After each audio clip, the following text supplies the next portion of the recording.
Call in by clicking the link in the stream's description. The professor wants to hear from you.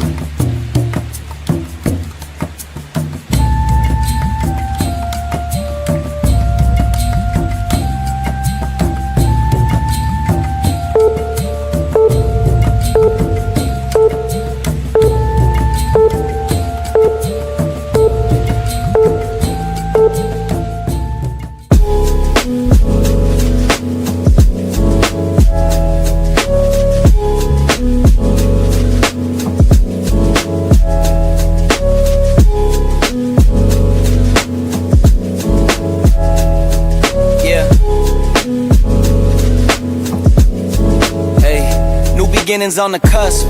Not too old to adjust. Old dog, new tricks. Remember, I was just a pup. Something dirty in my cup. Clean soul, good karma. Yeah. Woo! Woke up with a vision, it's Professor Bear's day. Ruling the game, coming hard, paving his way. Thoughtful and smart, yeah, the wisdom amassed. In a world full of shadows, he's breaking the cast.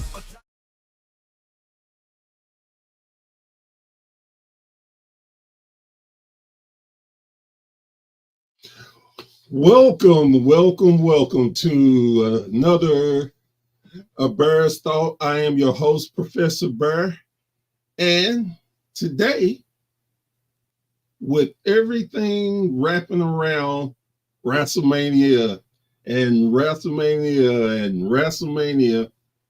your professor is sick of WrestleMania. So I decided what would be a good topic for today. And I came up with to talk about the journey of independent wrestling from Professor Bear's, vision and where I came from. So with that being said, how I got into wrestling was my father. As my daughter calls him, Old Bear. My dad, he was a big wrestling fan. So it was always wrestling around my house. And we went to our local wrestling shows. And not knowing, of course, as a kid, that what was around was indie shows. And we used to go, one of my earliest memories, and it's kind of fuzzy for me, but my brother, he's a big wrestling fan also. So he tells me a story about we went to Chahaway Park to a wrestling event. And just so happened, we get there and the famous legend Ron Wright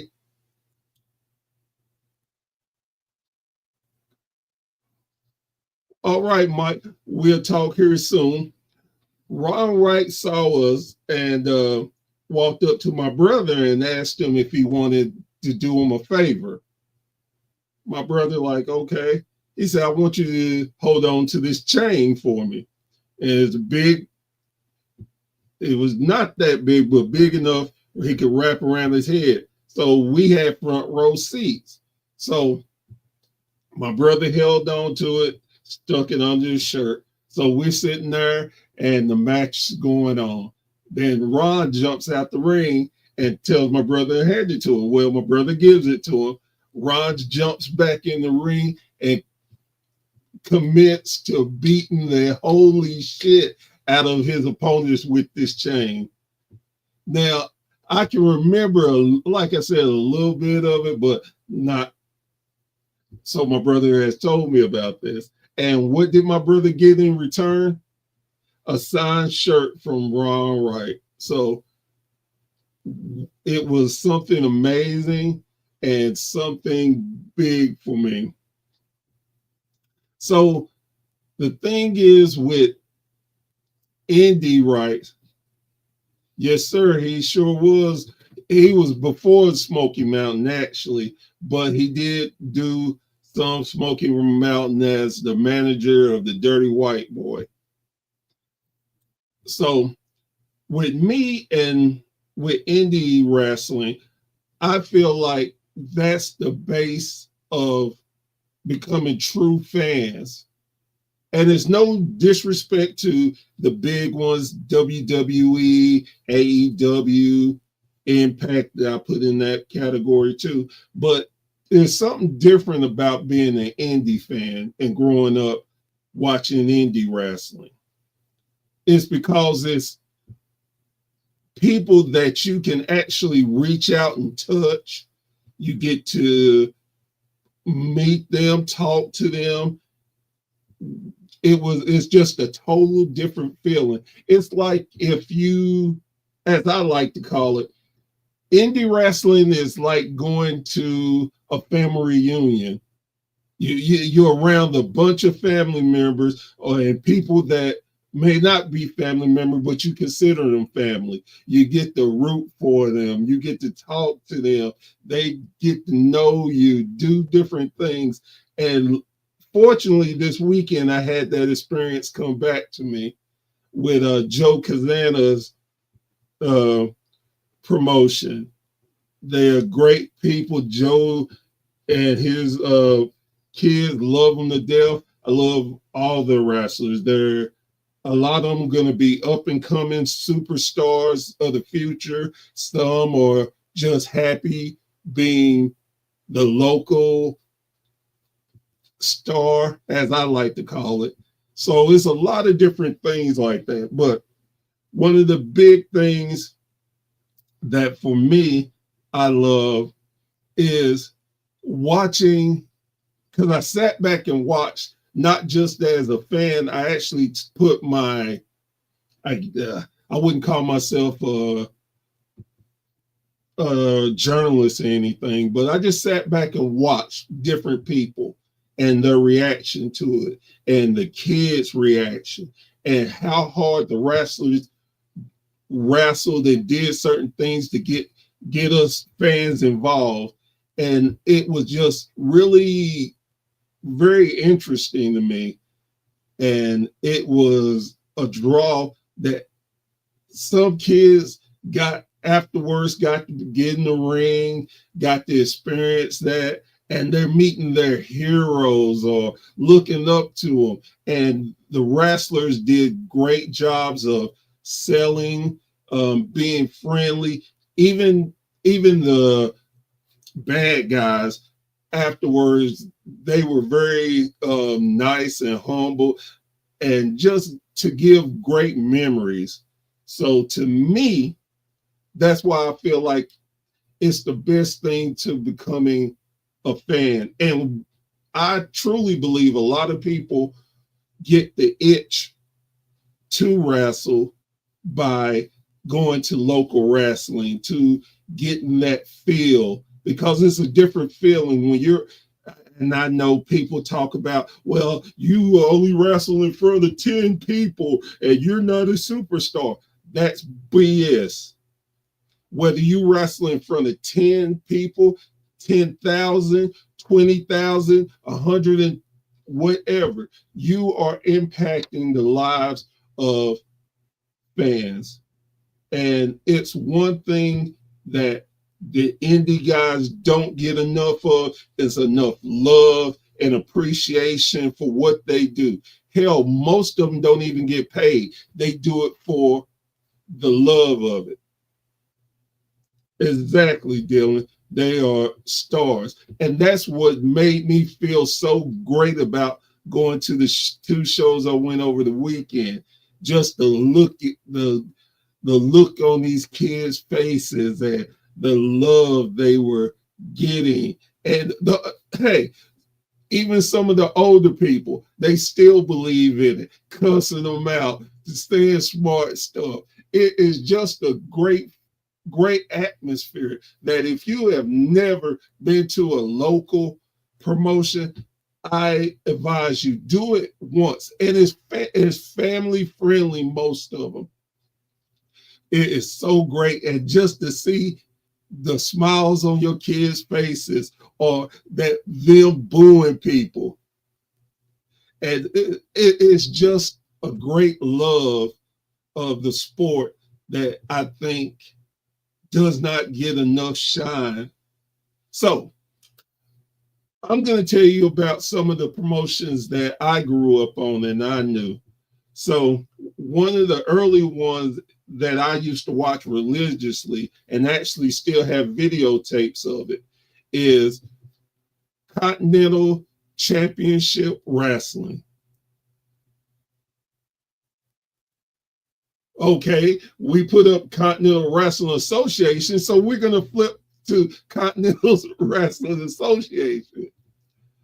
Continental Wrestling Association was based out of Memphis, Tennessee, the famed Memphis, Tennessee territory.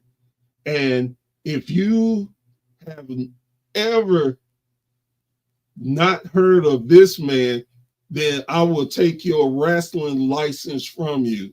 The great Jerry the King Lawler. Jerry Lawler is from the late 70s to the mid 90s. That was his territory. No matter who you were, how famous you were, you went toe to toe with the king. And 9 times out of the 10, the king won that match. Jerry was just such a different, prolific person, whether he was a heel or a face. Jerry was just such an amazing athlete and booker that anyone that were in that time frame went through Memphis. I mean, The Undertaker was there, The Rock, just so many. Yes, and the infamous feud with Andy Kaufman. If you do not know about this feud, you need to take time and look it up. They even have a movie based on this, and it's called Over the Moon. But Jerry was not the only star in the Memphis territory. You think about some as superstar Bill Dundee, the Universal Heartthrob, Austin Idol, Randy Macho Man Savage. Ooh, yeah. I mean, there were so many great stars, and it was a place to prove yourself because they had TV. Their ratings were tremendous. Every Saturday, same time for 90 minutes, they ran a consistent, great television show in a studio. You had so many different angles. It was amazing. So if you have never had a chance to look at it, and also their name changed from Continental Wrestling Association. They went to the it was the United States Wrestling Association. So do yourself some good history and check out some of their history. You can see a lot of people, and I forgot. It was the birth of the Rock and Roll Express. They had the Fabulous Ones, the Midnight Rockers. They've had so many great stars go through the Memphis territory. Do yourself a favor and check it out. But now we're going to go back to the first one that, as a kid, I remember and again watch the tapes. I have them. Is Continental Wrestling, Continental Championship Wrestling. My bad. I get a little. What's going on, Big John? So one of the things about the Continental thing for me was their superstars. One of the favorite ones and a Hall of Famer is Bullet Bob Armstrong and the Armstrong family. They were the best. It was they ran the Continental Federation. And then most times they battled the Ron and Don, the Fullers, one of the great industry makers that don't get enough love.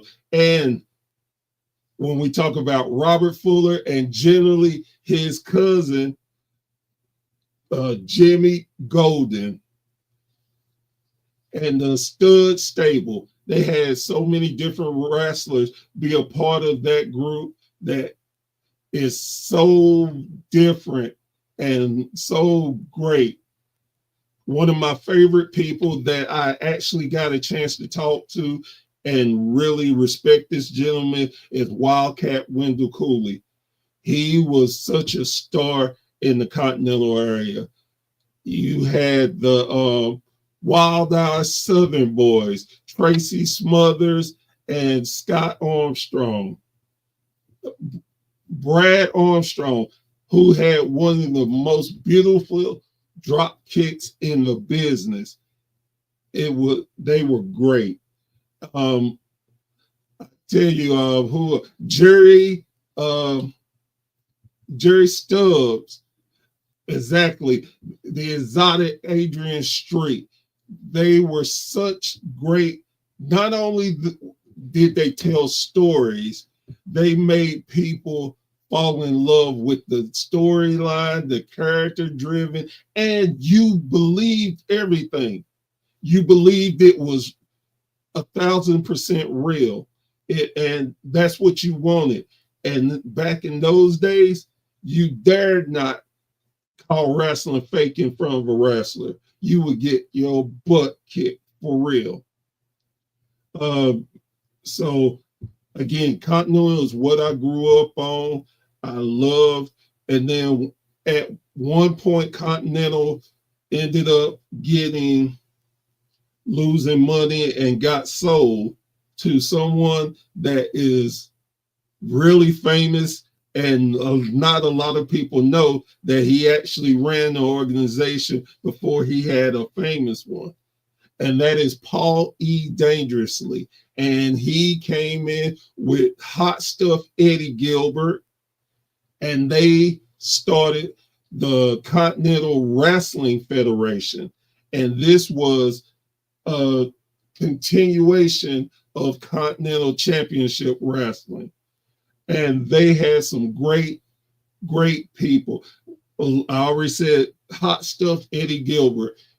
Man, if you're talking about someone who knew the wrestling business and knew how to draw houses, Hot Stuff was one of your people. He was big in Memphis. He was big in the NWA days. Hot Stuff and his manager, Missy Hyde. They were great together. And a little fact that with Paul E. Dangerously, aka Paul Heyman, that they also went and did another promotion, was Eastern Championship Wrestling, which was the precursor to ECW. And Hot Stuff was involved with help creating that. Unfortunately, he passed away way too soon. So Hot Stuff has a lot of history in the business also. And if we're going to talk about different wrestling from Continental Wrestling Federation, we had Lord Humongous, aka Sid Vicious. He got to get his first start there and in Memphis. And one of his tag team partners was Shane Douglas. Yes, Shane Douglas was also a big name before ECW. Shane Douglas wrestled in the WCW/NWA Championship, was one half of the World Unified Tag Champions with Ricky the Dragon Steamboat. Yes, he did. So again, these are things where I got a chance to watch and see and learn different storylines and to get a bigger feel for wrestling than just the wrestling aspect. I got a chance to learn the insides from a lot of different wrestling groups. Another one that another famous one that everybody's talked about that actually had a movie last year was WCCW, World Class Championship Wrestling. And if you don't know by now about the Von Erichs, get out of you are doing very, very poor on your wrestling knowledge. And while I'm talking, let me say, you can call in and we can have a discussion. You can tell me about the federations that you grew up on.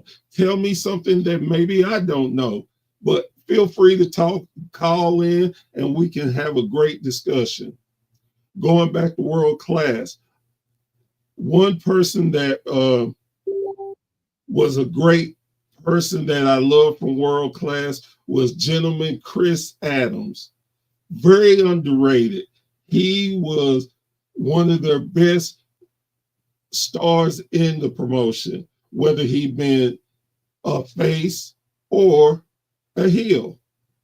And another fun fact about gentleman Chris Adams, he is the man that trained and got his first feud when he started the business was the Rattlesnake, Stone Cold Steve Austin, or as he was called then, Stunning Steve Austin.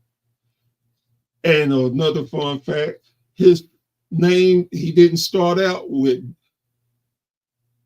Stone Cold. He didn't start off with Steve Austin. His first name was Steve Williams, which was his real last name. But because there was another famous Dr. Death, Steve Williams, they decided to give him another last name. And that's where Steve Austin grew from. Of course, the Playboy Gary Hart, one of my favorite managers of all time, very instrumental in helping get wrestling where it is today. Another person that got their first start through there was Mean Mark Callis, the Dirty Red, aka The Undertaker. And The Undertaker had a great match. Well, I wouldn't say it was great for The Undertaker, but at the time, he had a chance to go up against Bruiser Brody. If you know anything about Bruiser Brody, you will understand that Mark Calloway got his just due in breaking into business with him. And when you talk about world class, you have to talk about the fabulous Freebirds, Michael P.S. Hayes, and the P.S. stand for Purely Sexy, Terry Bam Bam Gordy, and we can't leave out Buddy Roberts, my bad. They were known for just bringing so much excitement and just to get a crowd riled up to start a brawl because they had that much charisma and that much appeal. As another great name, Percy Pringle.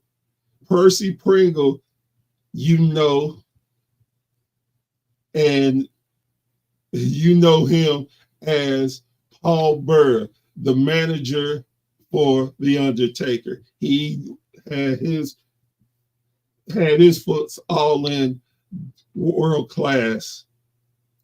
Talk about tag teams.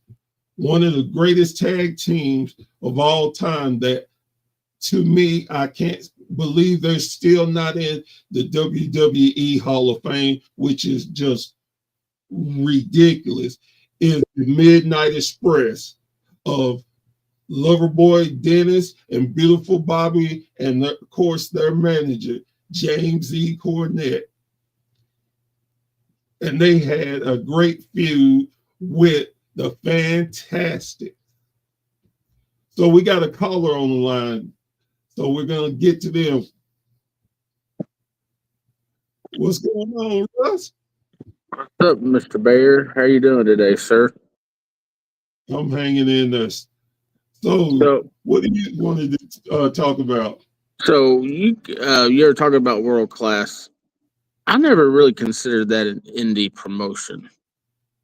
Well, and a lot of people didn't, but the reason why I consider them one, they basically stayed in the Texas area. It was rare for them to do anything outside the Texas area. I mean, from Texas to Oklahoma to Missouri was their coverage. Okay. And they wasn't worldwide. And not saying, now they had television all over the world. I mean, they were one of the first territories that were overseas with their wrestling. And I believe they were the first territory to be on ESPN. Well, they may have been. Now I know the AWA ran on ESPN too, so I don't remember who came first. Yeah. No, but what I was going to tell you that growing up here in the Dallas-Fort Worth area, I've already told, I was on the Joe's show, No Cell Roundtable, when he was talking about world class and the Von Erichs. I learned a long time ago when I was a kid, when Gino Hernandez died, he was such a big heel. I was celebrating, clapping, happy. Boy, my dad tore me up one side down the other. Never be happy about somebody dying, because he was such the biggest heel around here at that time. I mean, as a kid, you don't know that kind of stuff, you know? Exactly. And and he did his job to make you dislike him. That was his job. And he did it to such a degree that, again, it was real for you. So a lot of people didn't understand. I mean, kids definitely don't.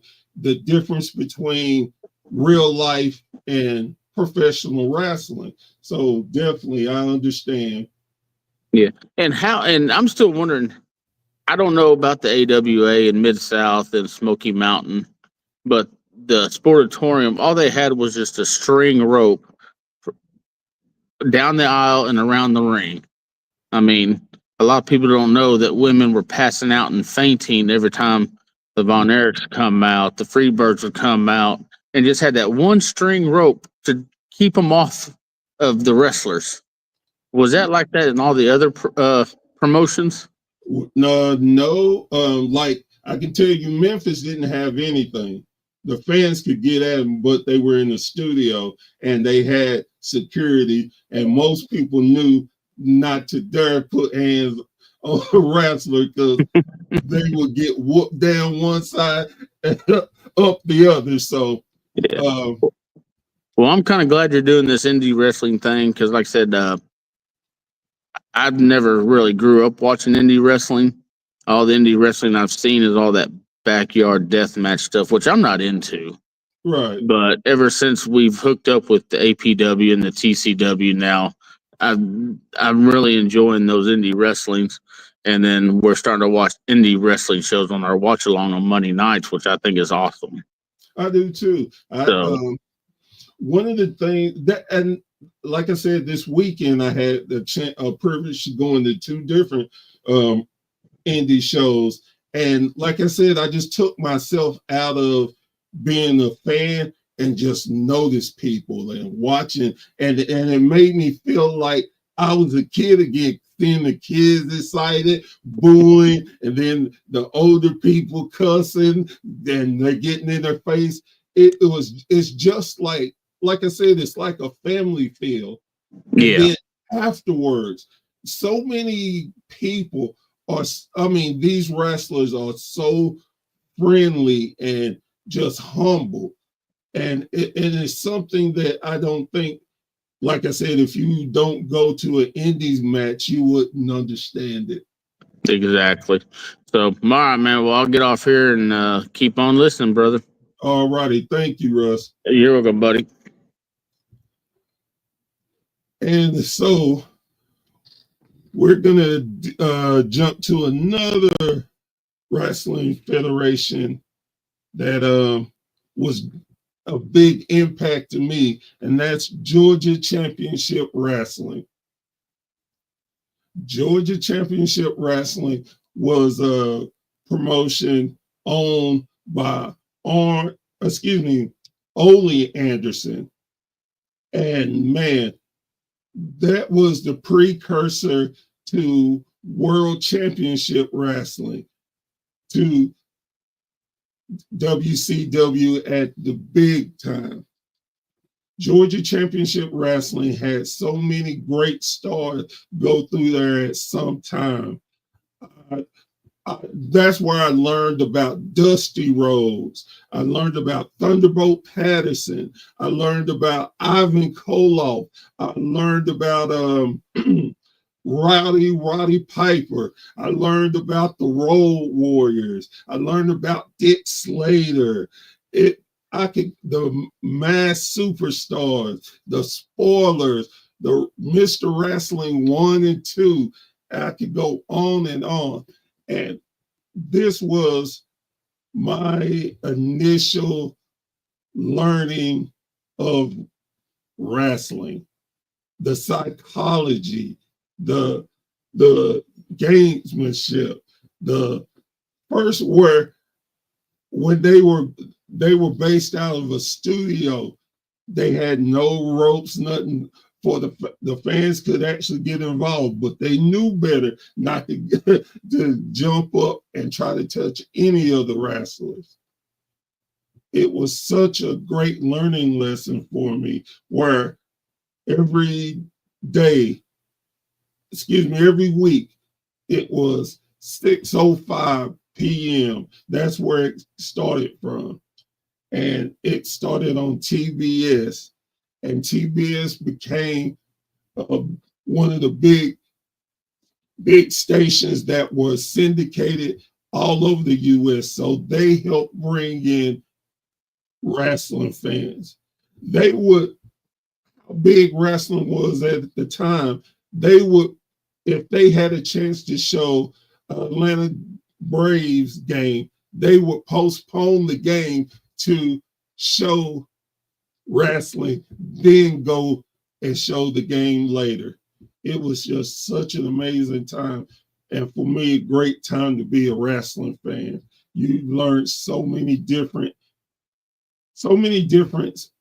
angles and history that some of your favorite wrestlers this day would tell you they love Georgia Championship Wrestling. That's where they got their love from. And it's amazing on how, no matter where you go, I'm a Southern boy. So in the South, wrestling was like a religion. Everybody had wrestling. You had your religion. Them were the two things you did not, and football. Those three things, you better learn how to be quiet, or you learn to love the sport, because that's what people talked about. One of the big things that, for me, again, it helps to learn so much different psychology. Yes, the WWE, AEW, they have flash, they have the cameras and stuff.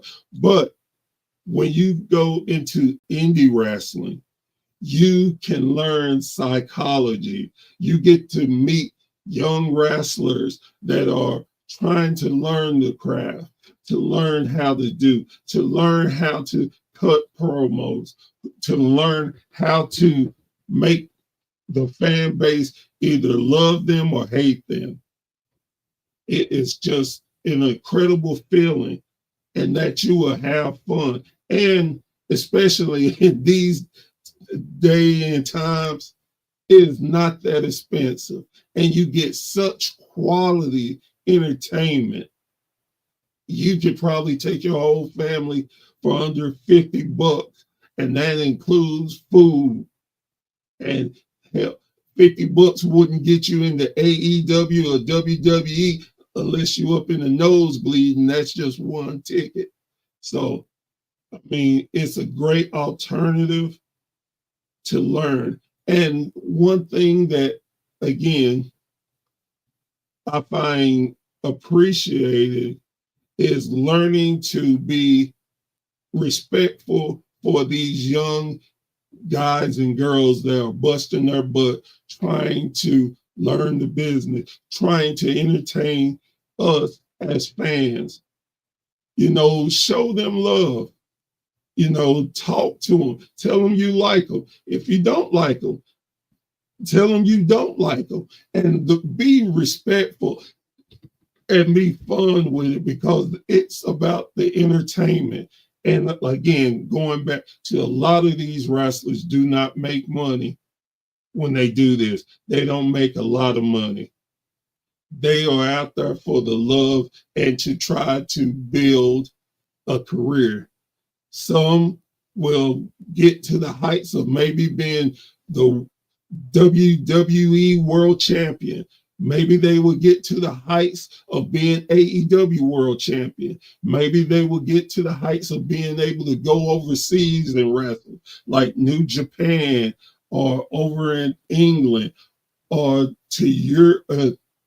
Say England, but Europe is the whole continent. My bad. To Africa or whatever. Or maybe they will just be local. They are out to live a dream.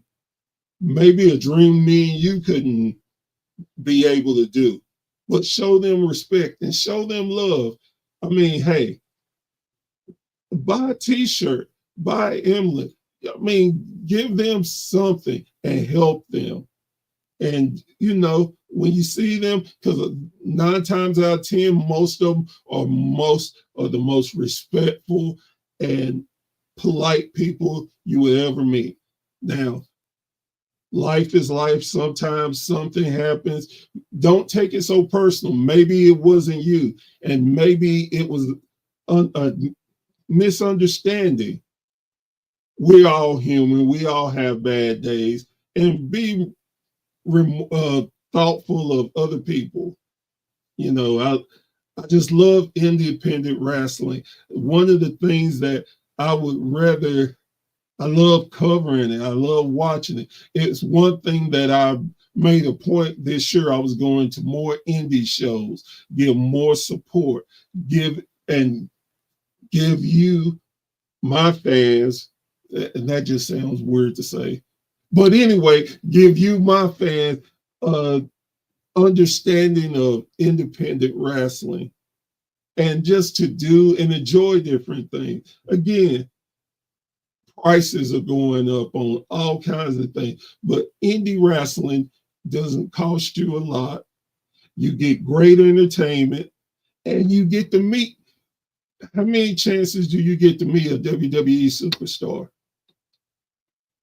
Rarely to none. You can actually get to meet these wrestlers. You get to touch them, have conversations with them. And it's such a great memory for your kids to have. It's so different. And yes, it's one of the things that I've learned, and being blessed to be in the wrestling business, that people respect me and I respect them too. And I would never disrespect you. If you see me at a show, come say hi. Tell me what you like that I do on my show. Tell me what you don't. I mean, tell me some subjects that you would like to hear. We are one big family and just have to embrace your family. And of course, there's sometimes at that family reunion, you got that one cousin that you just gets on your nerve where you got to learn to tolerate them. And sometimes not saying anything to them is the best thing, but be friendly, enjoy. I'm going to talk about another promotion that I didn't just dawned on me, and that's championship wrestling from Florida. Man, you look at Dusty Rhodes was tremendous down there. Kevin Sullivan, oh man, Kevin Sullivan and his Dark Army were prolific from down there. You had Blackjack Mulligan and his sons Barry Windham and Kendall Windham. You had Steve Kerr. You had all types of great wrestlers go through and do a lot for that industry in the Florida area. It is just such a great feel and movement that they carry. So if you've never seen any of these promotions, go look them up on YouTube. And I promise you, you could get some great action. And one of the people that I did not mention that actually helped carry Continental Championship Wrestling and Championship Wrestling for Florida and Georgia Championship Wrestling is the late, great Gordon Soley. You want to talk about Jim Ross and having his knowledge of wrestling? Gordon Soley was my favorite wrestling announcer. When I tell you he is knowledgeable, he was just charismatic, help you learn moves. If he told you a name of a move, he would tell you the history of that move. Gordon Soley does not get the love that he truly deserves also. And another place where he was there shortly was the Jim Crockett promotion when they ran in North Carolina, in Virginia, West Virginia, that where you have the beginnings of Ric Flair. Tully Blanchard was there at the time. Sergeant Slaughter, one of the greatest dog collar matches in history. Greg the Hammer Valentine versus Roddy Piper was from there. Mid-Atlantic, yes, thank you. So they had such a great foundational history and one of the greatest tag teams that a lot of you may never heard of or don't know because you're not old enough. Ole and Gene Anderson, the Anderson brothers. Man, before the Road Warriors, they were just known as two of the most devastating tag duos out there. And speaking of tag teams, you had Dory and Terry Funk, the Funk brothers. Both men held the NWA World Heavyweight Championship. Going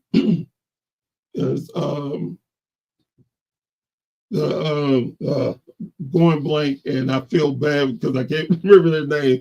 My apologies. But they have so many great historic matches and a lot of things that came from these territorial that a lot of people don't realize. Like a lot of people are under the impression that the WWE started out with the first pay-per-view, which is not right.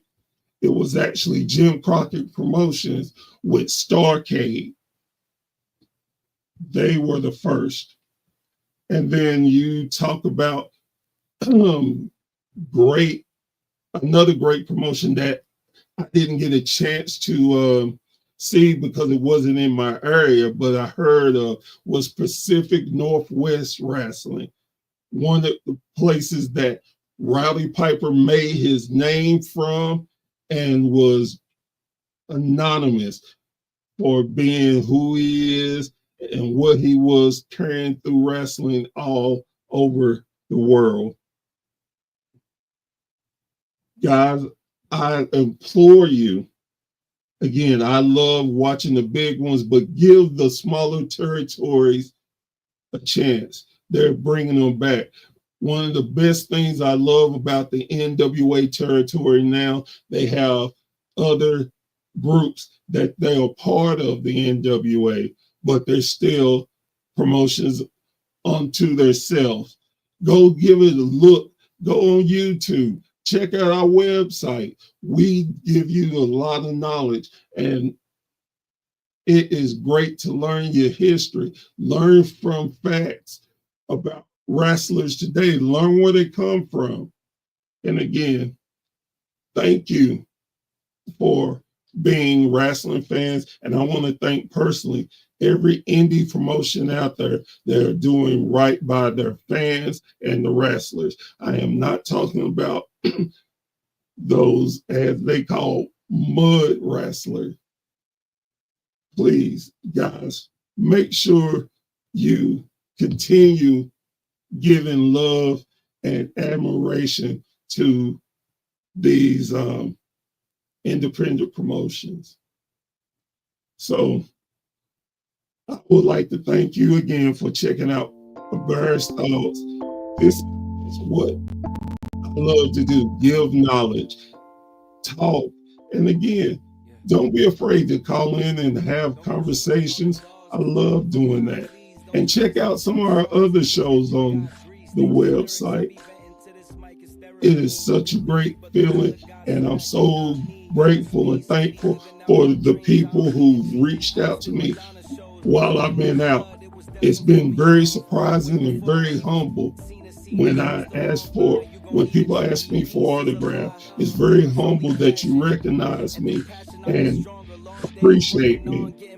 I do it for you and myself because wrestling is my love. And as long as I'm on this planet Earth, I'm going to keep supporting wrestling and keep supporting these independent shows and the big shows. But with that being said, thank you for watching. And we'll catch y'all next time on The Bear's Thought with Professor Bear.